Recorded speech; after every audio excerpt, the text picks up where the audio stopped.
Punjabi radio USA पेश करता है अज दा दिन सिख इतिहास विच।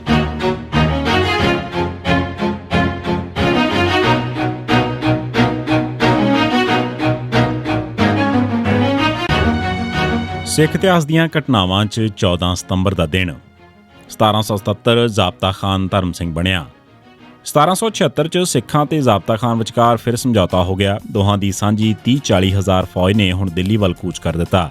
ਉਧਰ ਨਜ਼ਫ ਖਾਨ ਨੇ ਵੀ ਇਹਨਾਂ ਦਾ ਟਾਕਰਾ ਕਰਨ ਵਾਸਤੇ ਕਾਸਿਮ ਅਲੀ ਖਾਨ ਨੂੰ ਫੌਜ ਦੇ ਕੇ ਤੋਰ ਦਿੱਤਾ, ਪਰ ਉਹ ਇਹਨਾਂ ਨਾਲ ਲੜਾਈ ਵਿੱਚ ਮਾਰਿਆ ਗਿਆ। ਭਾਵੇਂ ਸਿੱਖ ਦਿੱਲੀ ਤੇ ਕਬਜ਼ਾ ਤਾਂ ਕਰ ਨਾ ਸਕੇ, ਪਰ ਉਹਨਾਂ ਨੇ ਅਲੀਗੜ੍ਹ, ਮੇਰਠ, ਸਿਕੰਦਰਾ, ਖੁਰਜਾ ਵਗੈਰਾ ਤੇ ਹਮਲੇ ਕਰਕੇ ਕਾਫੀ ਸਾਰਾ ਖਜ਼ਾਨਾ ਹਾਸਲ ਕੀਤਾ। ਜ਼ਾਬਤਾ ਖਾਨ ਤਾਂ ਸਿੱਖਾਂ ਦੇ ਅਸਰ ਹੇਠ ਇੰਨਾ ਆ ਗਿਆ ਕਿ ਉਸਨੇ ਖੰਡੇ ਦੀ ਪੌਲ ਵੀ ਲੈ ਲਈ ਤੇ ਆਪਣਾ ਨਾਮ ਹੀ ਧਰਮ ਸਿੰਘ ਰੱਖ ਲਿਆ।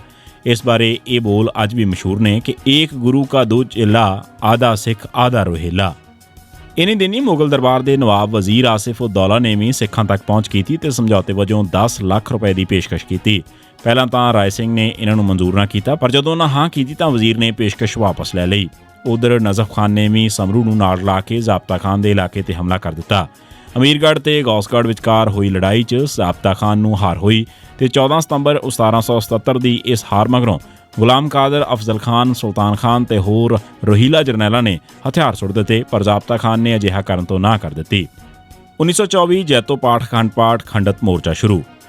ਪਟਿਆਲੇ ਦੇ ਰਾਜੇ ਭੁਪਿੰਦਰ ਸਿੰਘ ਦੇ ਸਬੰਧ ਅੰਗਰੇਜ਼ਾਂ ਨਾਲ ਬੜੇ ਡੂੰਘੇ ਸਨ। ਉਨੀ ਦਿਨੀ ਦੋਹਾਂ ਰਿਆਸਤਾਂ 'ਚ ਝਗੜੇ ਵਾਲੇ ਨੁਕਤਿਆਂ ਬਾਰੇ ਪੜਤਾਲ ਕਰਨ ਵਾਸਤੇ ਬਰਤਾਨਵੀ ਹਕੂਮਤ ਨੇ ਇਲਾਹਾਬਾਦ ਹਾਈ ਕੋਰਟ ਦੇ ਇੱਕ ਜੱਜ ਨੂੰ ਤਾਇਨਾਤ ਕੀਤਾ ਹੋਇਆ ਸੀ। ਇਸ ਜੱਜ ਨੇ ਜੂਨ 'ਚ ਆਪਣੀ ਰਿਪੋਰਟ ਗਵਰਨਰ ਜਨਰਲ ਕੋਲ ਪੇਸ਼ ਕਰ ਦਿੱਤੀ। ਇਸ ਮਗਰੋਂ ਸਰਕਾਰ ਨੇ ਮਹਾਰਾਜੇ ਨਾਲ ਮੀਟਿੰਗ ਕੀਤੀ ਤੇ ਅਖੀਰ 7 ਜੁਲਾਈ 1923 ਦੇ ਦਿਨ ਮਹਾਰਾਜੇ ਕੋਲੋਂ ਤਖਤ ਛੱਡਣ ਦੇ ਕਾਗਜ਼ਾਂ ਤੇ ਦਸਤਖਤ ਕਰਵਾ ਲਏ। ਮਹਾਰਾਜਾ ਨਾਭਾ ਦੇ ਦੇਹਰਾਦੂਨ ਜਾਣ ਮਗਰੋਂ ਸਰਕਾਰ ਨੇ ਐਲਾਨ ਜਾਰੀ ਕੀਤਾ ਕਿ ਮਹਾਰਾਜਾ ਨਾਭਾ ਨੇ ਆਪਣੀ ਮਰਜ਼ੀ ਨਾਲ ਗੱਦੀ ਛੱਡੀ ਹੈ, ਪਰ ਅਸਲੀਅਤ ਸਭ ਨੂੰ ਪਤਾ ਸੀ। ਇਸ ਦੌਰਾਨ ਸ਼੍ਰੋਮਣੀ ਕਮੇਟੀ ਨੇ ਐਲਾਨ ਜਾਰੀ ਕਰ ਦਿੱਤਾ ਕਿ ਸਰਕਾਰ ਵੱਲੋਂ ਮਹਾਰਾਜਾ ਨਾਭਾ ਨੂੰ ਗੱਦੀ ਤੋਂ ਉਤਾਰਨ ਦਾ ਜ਼ਬਰਦਸਤ ਵਿਰੋਧ ਕੀਤਾ ਜਾਵੇ।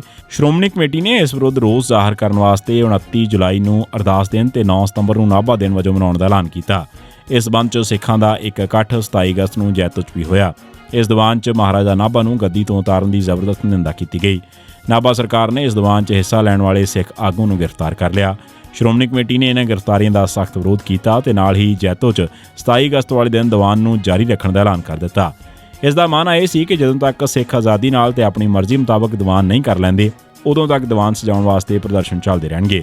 ਨਾਭਾ ਦੀ ਸਰਕਾਰ ਨੇ ਸਿੱਖਾਂ ਨੂੰ ਦੀਵਾਨ ਸਜਾਉਣ ਦੀ ਇਜਾਜ਼ਤ ਨਾ ਦਿੱਤੀ, ਇਸ ਕਰਕੇ ਐਜੀਟੇਸ਼ਨ ਸ਼ੁਰੂ ਹੋ ਗਈ। ਇਸ ਸੰਬੰਧ 'ਚ ਇੱਕ ਜਲੂਸ 9 ਸਤੰਬਰ ਨੂੰ ਕੱਢਿਆ ਗਿਆ। ਇਸ ਜਲੂਸ ਦੇ ਸੰਬੰਧ 'ਚ 25 ਸਿੱਖ ਗ੍ਰਿਫਤਾਰ ਕਰ ਲਏ ਗਏ। ਇਸ ਮਗਰੋਂ 14 ਸਤੰਬਰ ਨੂੰ ਗੰਗਸਰ ਗੁਰਦੁਆਰੇ 'ਚ ਇੱਕ ਅਖੰਡ ਪਾਠ ਰੱਖਿਆ ਗਿਆ।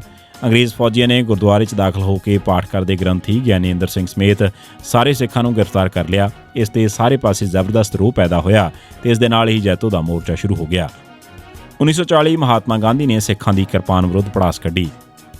ਦੂਜੀ ਜੰਗ ਦੌਰਾਨ ਅਗਸਤ 1940 'ਚ ਮਾਸਟਰ ਤਾਰਾ ਸਿੰਘ ਨੇ ਕਾਂਗਰਸ ਪ੍ਰਧਾਨ ਮੌਲਾਨਾ ਆਜ਼ਾਦ ਨੂੰ ਲਿਖੇ ਇੱਕ ਖੱਤ 'ਚ ਫੌਜ ਵਿੱਚ ਸਿੱਖਾਂ ਦੀ ਵਧੇਰੇ ਭਰਤੀ ਦੀ ਗੱਲ ਆਖੀ ਸੀ। ਮਾਸਟਰ ਤਾਰਾ ਸਿੰਘ ਨੇ ਇਸ ਦੀ ਇੱਕ ਕਾਪੀ ਮਹਾਤਮਾ ਗਾਂਧੀ ਨੂੰ ਵੀ ਭੇਜ ਦਿੱਤੀ ਸੀ। ਗਾਂਧੀ ਨੇ ਮਾਸਟਰ ਤਾਰਾ ਸਿੰਘ ਦੀ ਚਿੱਠੀ ਦੇ ਜਵਾਬ 'ਚ ਇਹ ਵੀ ਲਿਖਿਆ ਕਿ ਤੁਹਾਡੇ ਤੇ ਕਾਂਗਰਸ 'ਚ ਕੁਝ ਵੀ ਸਾਂਝਾ ਨਹੀਂ, ਤੁਸੀਂ ਕਿਰਪਾਨ 'ਚ ਯਕੀਨ ਰੱਖਦੇ ਹੋ ਤੇ ਕਾਂਗਰਸ ਨਹੀਂ। ਇਸ ਤੇ ਮਾਸਟਰ ਤਾਰਾ ਸਿੰਘ ਨੇ ਗਾਂਧੀ ਨਾਲ ਹੋਏ ਖਤੋ ਖਿਤਾਬ ਪ੍ਰੈਸ ਨੂੰ ਰਿਲੀਜ਼ ਕਰਨ ਦੇ ਨਾਲ ਹੀ 12 ਸਤੰਬਰ 1940 ਨੂੰ ਕੌਮੀ ਤੇ ਸੂਬਾਈ ਕਾਂਗਰਸ ਤੋਂ ਅਸਤੀਫੇ ਦੇ ਦਿੱਤੇ। ਪਰ 18 ਸਤੰਬਰ 1940 ਨੂੰ ਮਾਸਟਰ ਤਾਰਾ ਸਿੰਘ ਨੇ ਐਲਾਨ ਕੀਤਾ ਕਿ ਕਾਂਗਰਸ ਤੋਂ ਮੇਰਾ ਅਸਤੀਫਾ ਸ਼ਖਸੀ ਹੈ, ਅਕਾਲੀ ਦਲ ਕਾਂਗਰਸ ਦੇ ਨਾਲ ਹੀ ਰਹੇਗਾ। 28 ਸਤੰਬਰ 1940 ਨੂੰ ਕਾਂਗਰਸ ਅਕਾਲੀ ਦਲ ਦੀ ਵਰਕਿੰਗ ਕਮੇਟੀ ਨੇ ਗਾਂਧੀ ਦੇ ਸਿੱਖਾਂ ਸੰਬੰਧੀ ਲਫ਼ਜ਼ਾਂ ਦੀ ਨਿੰਦਾ ਕੀਤੀ ਤੇ ਮੰਗ ਕੀਤੀ ਕਿ ਕਾਂਗਰਸ ਮੌਲਾਨਾ ਆਜ਼ਾਦ ਦੇ ਬਿਆਨ ਬਾਰੇ ਆਪਣੀ ਪੋਜੀਸ਼ਨ ਸਪਸ਼ਟ ਕਰੇ। ਕੁਝ ਸਿੱਖ ਆਗੂਆਂ ਨੇ ਗਾਂਧੀ ਵਿਰੁੱਧ ਬਿਆਨ ਜ਼ਰੂਰ ਦਿੱਤੇ, ਪਰ ਉਹ ਵੀ ਨਰਮ ਜੇ, ਪਰ ਇਸ ਦੇ ਬਾਵਜੂਦ ਉਹ ਗਾਂਧੀ ਨੂੰ ਆਪਣਾ ਲੀਡਰ ਮੰਨਣ ਲੱਗ ਪਏ। ਸਭ ਤੋਂ ਅਜੀਬ ਰੋਲ ਸੀ ਅਮਰ ਸਿੰਘ ਝਬਾਲ ਧੜਾ, ਉਦਮ ਸਿੰਘ ਨਾਗੋਕੇ ਧੜਾ, ਮੰਗਲ ਸਿੰਘ ਹੀਰਾ ਸਿੰਘ ਦਰਦ ਵਰਗੇ ਆਗੂਆਂ ਦਾ, ਜੋ ਇਸ ਸਭ ਦੇ ਬਾਵਜੂਦ ਗਾਂਧੀ ਨੂੰ ਹੀ ਸਭ ਕੁਝ ਮੰਨਦੇ ਰਹੇ ਸਨ। ਉਹਨਾਂ ਨੂੰ ਇਸ ਦਾ ਫਿਰਕੂ ਤੇ ਸਿੱਖ ਵਿਰੋਧੀ ਰੋਲ ਵੀ ਝੰਜੋੜਦਾ ਨਹੀਂ ਸੀ। ਇਹ ਸੀ ਸਿੱਖ ਇਤਿਹਾਸ ਦੀਆਂ ਘਟਨਾਵਾਂ 'ਚ 14 ਸਤੰਬਰ ਦਾ ਦਿਨ। ਸੁਣਦੇ ਰਹੋ ਪੰਜਾਬੀ ਰੇਡੀਓ USA।